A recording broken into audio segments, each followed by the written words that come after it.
Valheim. Valheim is a Viking survival game that nails procedural generation. You're a dead Viking warrior in purgatory, fighting mythological bosses to reach Valhalla. The world is massive, 314 square kilometers, divided into distinct biomes: meadows, black forest, swamps, mountains, plains. Each biome has unique resources and enemies, forcing natural progression. What's genius is the co-op. Up to 10 players can explore together, building bases and taking on bosses as a team. The building system is satisfying, and when a troll smashes through your walls during a raid, that's when Valheim truly shines. Just pretty, it's actively trying to mess you up. Assassin's Creed Odyssey. Odyssey takes ancient Greece and makes it playable. We're talking 130 square kilometers covering Athens, Sparta, and countless Greek islands. What Ubisoft nailed is scale without sacrificing density. Every island has its own identity: volcanic Thera, lush Kepalonia, war-torn Megaris. The historical accuracy is impressive. You can climb the Parthenon, explore Delphi, fight in Sparta. These aren't just set pieces, they're fully realized locations. Naval combat returns from Black Flag, and sailing between islands never gets boring. Odyssey's Greece isn't just historically accurate, it's genuinely fun to explore, and that's what matters most. Dying Light 2. Dying Light 2's world is all about verticality and parkour. Set in post-apocalyptic Villador, the city is massive and filled with infected who own the streets at night. What makes this special is the movement. Parkour isn't just getting from A to B, it's the entire game. With the grappling hook and paraglider, you're flying across the city. Your choices reshape the map, assign districts to factions, and they physically transform. Day and night cycles matter. Days are for exploring, nights are terrifying. Dying Light 2 proves open worlds don't need to be bigger, just better designed for movement.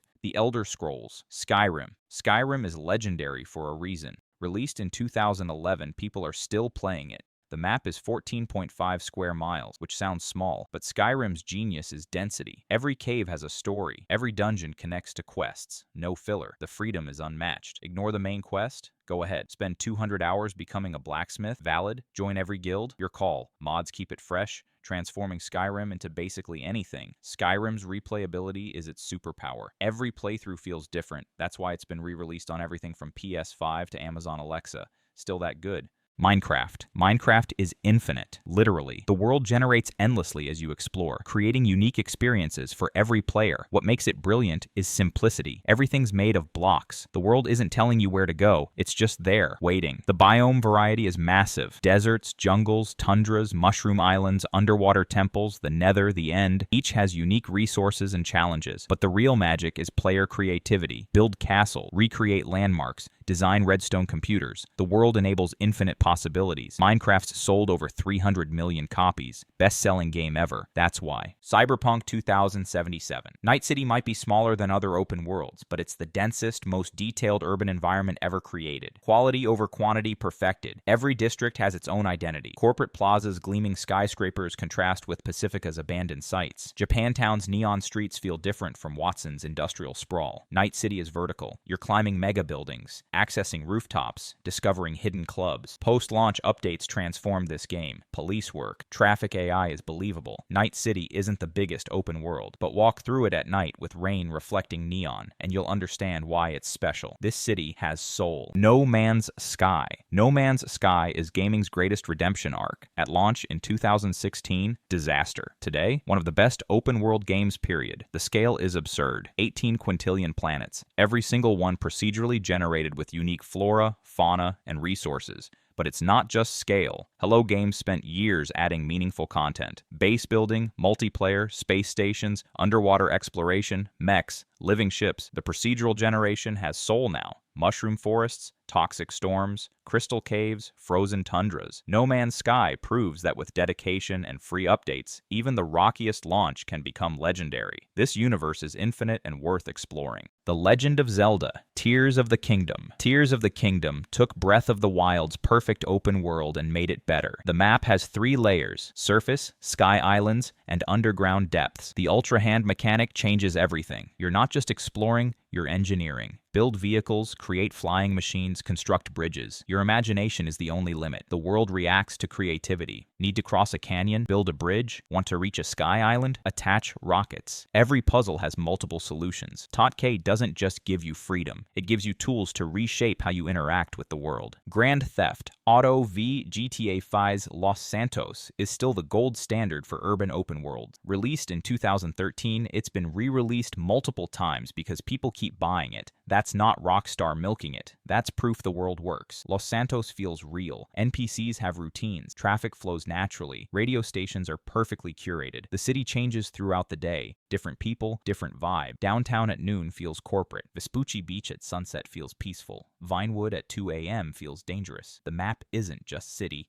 Mount Chiliad, Alamo Sea, Palito Bay. There's wilderness, small towns, deserts. Variety keeps exploration fresh. GTA Online transformed the world into a living service. New businesses, heists, properties keep players engaged over a decade later. The world evolves with updates. GTA 5 made $1 billion in 3 days. It sold over 220 million copies. Those numbers exist because Los Santos is meticulously crafted. Every street, every building, every detail was placed intentionally. This is Rockstar at their peak, and it shows. Fallout 4. Fallout 4's Commonwealth is a post-nuclear Boston, and its brilliant environmental storytelling wrapped in exploration. The world tells stories without words, skeletons positioned in their final moments, holotapes revealing tragedies, abandoned buildings hiding secrets. Every location has a narrative, you just need to look for it. The settlement system makes the world personal. Find empty locations, build communities, defend them from raiders. You're not just exploring the Commonwealth, you're rebuilding it. Watching settlements grow from empty lots into thriving towns is satisfying. Companions add life. Each has unique commentary as you explore. Piper, Nick Valentine, Curie, they react to your choices and discoveries, making the world feel less lonely. The map density is perfect. Something interesting is always nearby. A super mutant hideout, a hidden vault, a crashed airplane. The 30 to 40 hour main story easily becomes 200 plus hours if you explore everything. Fallout 4 might not be the best RPG, but as an open world sandbox for scavenging, building, and discovering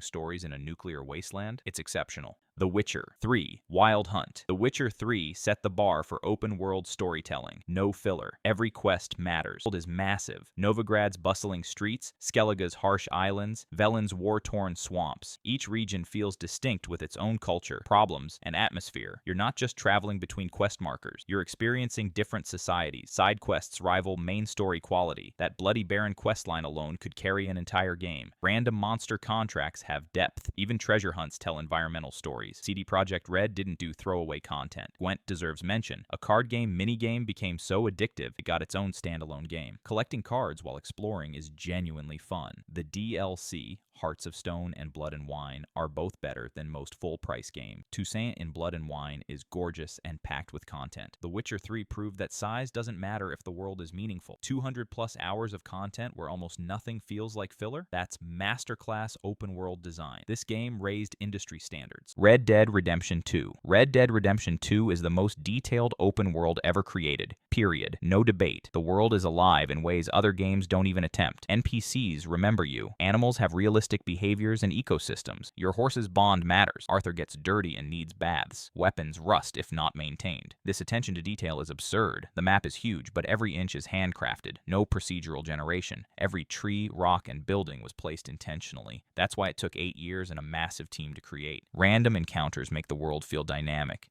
People need help. Ambushes happen. Strangers tell stories. You're constantly surprised by what you find just riding through the wilderness. The story is heartbreaking. Arthur Morgan's journey from outlaw to redemption is one of gaming's best narratives. The open world supports this story perfectly. You feel the Old West dying around you. RDR2 isn't just a game, it's a living, breathing period piece. Rockstar's masterpiece and the technical benchmark all open worlds chase.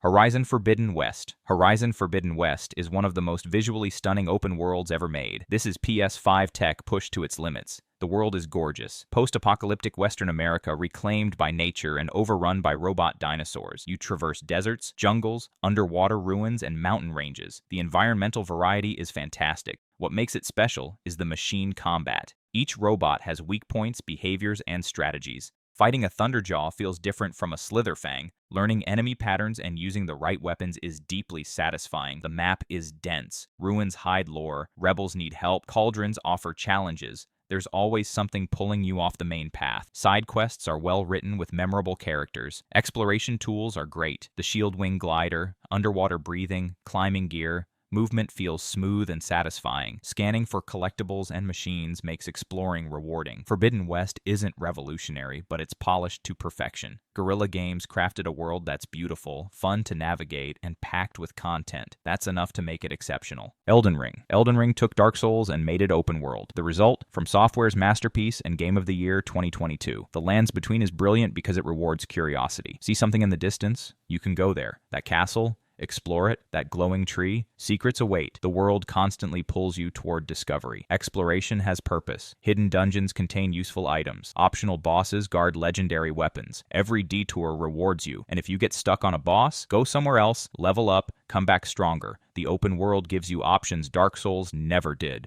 The world design is layered. Underground areas, hidden paths, teleporters to secret zones. Siofra River alone is massive and completely optional. Finding these areas feels like genuine discovery. Boss variety is insane. Margit, Radon, Millennia, Moog, each one memorable and challenging. The open world supports this by letting you tackle them in any order. Elden Ring proves Souls-like formula works perfectly in open worlds. Sold over 25 million copies and deserved every award it won. Ghost of Tsushima. Ghost of Tsushima is a samurai epic with one of the most beautiful open worlds ever created. The island of Tsushima is stunning. Golden fields, red maple forests, snowy mountains. The game's photo mode became famous because every frame looks like art. The wind guides you instead of waypoints, making exploration feel organic and natural. Combat is satisfying. Standoffs, perfect parries, stealth assassinations. You choose between honorable samurai combat or ghost tactics. Both feel great and the game respects your choice. What makes the world special is how personal it feels. Side quests aren't filler, they're character-driven stories about people struggling under Mongol occupation. You genuinely care about the NPCs you help. The guiding wind system removes UI clutter while still directing you. Following the wind to discover hot springs, fox dens, or hidden shrines feels rewarding without breaking immersion. Ghost of Tsushima proves open worlds don't need hundreds of icons. Sometimes less is more. Just a beautiful world, great combat, and meaningful exploration. That's all you need.